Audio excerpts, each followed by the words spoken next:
Well, I mean, they've got, they all have unique, different jobs to do. The positions are different. The expectations on them are they vary. But most important thing is that number one, they come in shape, and then obviously learn what to do, and then get as many reps as we can afford to give them. With the limitations now and the way camp is, it's hard to get reps. That's why we pick up a couple extra practices with these guys. You talked about them coming in shape. When they left here after minicamp, you gave them a speech about staying out of trouble, staying in shape. Did they listen? Yeah, they paid attention. Yeah, a number of the guys came in early. A number of the vets just stayed around, and we had vets kind of peering over their shoulders, rooting them on this morning while they were doing their conditioning test. So, yeah, it would appear that this break has been very productive for us, and the guys got together on their own, threw the ball. So, we're looking forward to Thursday getting on the field. What's that like for you? Because obviously this offseason has been, if you look around league-wide, there have been some bad phone calls made to head coaches in the offseason. What's it like for you? Do you sit around hoping that phone call doesn't come? No, I think, we got together. We got together early in the offseason, and even before they came back, and felt it was good to communicate with them.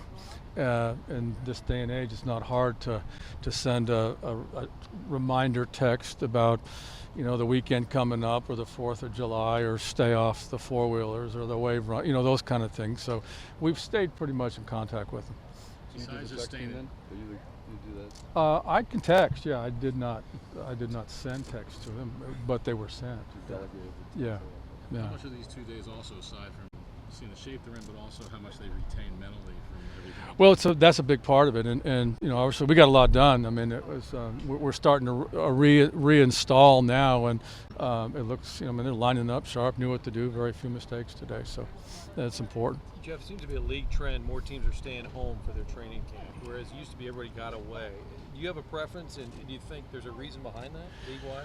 Well, we were one of the first teams to do it because we had no other option. But and then falling into this situation, it worked for us, and so I think it works. I mean, we're going to permit this year those with 4 years or more experience to stay home, and so I mean that's a good deal, unless you were a wife hoping to get rid of your husband, but.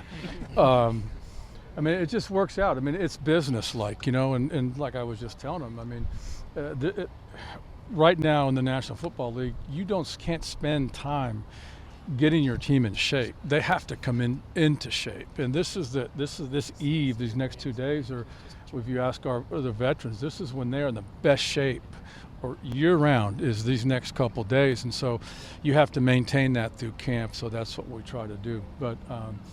From a young guy standpoint, I thought they worked hard.